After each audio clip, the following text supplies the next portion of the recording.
Bien le bonjour. Donc, on me demande des fois, David, comment est-ce que je pourrais faire, non, pour faire une mise en situation. Donc, par exemple, j'aimerais exposer un énoncé, une mise en situation quelconque, une simulation, un exemple, etc. Et par la suite, poser plusieurs questions dans mon test pour ensuite passer peut-être à un autre énoncé, une autre mise en situation, etc. Donc, en fait, dans Moodle, le principe est relativement simple, bien que pas forcément évident. Alors, lorsqu'on décide de faire ainsi, alors on va tout simplement dans la modification du test, bien sûr, et par la suite, donc, on ajoute en premier une question. La question sera tout simplement une description. Pardon. Donc, en premier, donc, on ajoute notre description et c'est ici, donc, qu'on va pouvoir faire l'énoncé, c'est-à-dire la mise en situation. Une fois la mise en situation rédigée, alors là, ensuite de ça, on peut s'amuser. Si amusement il y a, bien sûr, pour vous. Alors, donc, on a notre énoncé et par la suite, on pourra évidemment créer toutes les questions qu'on voudra. Alors, il pourra y avoir des questions en développement, questions à réponse courte, ainsi que des questions à choix multiples. En fait, à choix de réponse ou à choix multiples. Donc, bref, alors on pourrait donc ajouter une question encore une fois, et là, cette fois-ci, choix multiple ou choix unique à travers divers choix. Donc, on ferait exemple 1, et par la suite, donc, bla, bla, bla, bla, bla, bla, et on peut ensuite de ça dire, est-ce qu'on veut mélanger les réponses, évidemment, est-ce qu'on veut justement que ça soit un choix unique ou un choix multiple. Donc, voilà, et par la suite, donc, évidemment, on fait le traditionnel, la traditionnelle distribution des choix en ciblant évidemment une des réponses comme étant le choix, la bonne réponse.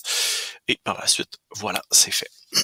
Là, bien sûr, quelqu'un qui dirait, écoute, moi, j'aimerais ça qu'il y ait un choix aléatoire, question justement d'éviter, entre autres, le plagiat, l'entraide, l'entraide que je ne voudrais pas, je vais dire involontaire, ce sera pas involontaire de la part des étudiantes et étudiants, mais ça pourrait être involontaire de notre part, qu'ils s'aident les uns les autres. Donc, on peut évidemment ici jouer avec le tout en bâtissant une banque de questions. Alors là, cette fois-ci, il s'agirait vraiment d'aller dans notre banque de questions, juste ici, et donc là, de créer une catégorie. Alors, la catégorie porterait véritablement le nom de notre mise en situation.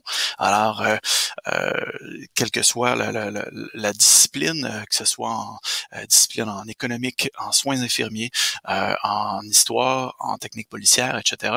Donc, vous pourriez évidemment cibler de manière très, très, très précise votre mise en situation. Question de la retrouver facilement, bien sûr. Et dans cette catégorie, là, vous pourriez commencer à créer différentes questions que vous voudriez retrouver. Et évidemment, chacune des questions sera généralement vue comme étant équivalente face aux autres questions justement être capable de redistribuer de manière aléatoire le tout. Mais donc, de cette manière-là, on serait capable, évidemment, de dire tout simplement, on vient ajouter une question de la banque de questions ou tout simplement une question aléatoire en ciblant une banque de questions. Alors là, dans ce cas-là, ce serait vraiment un choix fixe, alors qu'une question aléatoire permettrait donc à Moodle d'aller piger dans la dite catégorie qu'on a préalablement créée, de sorte que Moodle pourrait, de cette manière-là, redistribuer des questions de manière aléatoire et faire donc une mise en situation différente d'une personne, d'un étudiant à un autre étudiant. Alors, de cette manière-là, on pourrait donc, en d'autres mots, cibler certaines questions qui seraient fixes pour tout le monde, ainsi que des questions qui seraient aléatoires d'une personne à l'autre. De cette manière-là, on se retrouverait avec une mise en situation qui pourrait être unique d'un étudiant à l'autre. Toujours évidemment vous rappeler toute l'importance de faire des sauts de page d'une mise en situation à l'autre, pardon.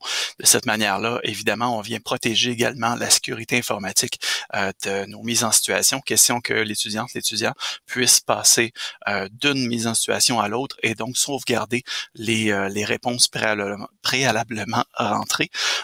Parce que si évidemment on met plusieurs mises en situation les unes suite aux autres sur la même page d'examen, et que il y a une coupure Wi-Fi, il y a une coupure Internet, etc. Si la personne habite dans un coin un petit peu plus reculé. Donc, évidemment, on va perdre l'ensemble du contenu de cette page-là en action. Alors que si on établit vraiment une page par mise en situation avec les questions liées à cette mise en situation-là, donc là, évidemment, on change de page à chaque fois et on sauvegarde le contenu préalablement entrés. Donc voilà, si vous avez des questions, n'hésitez pas.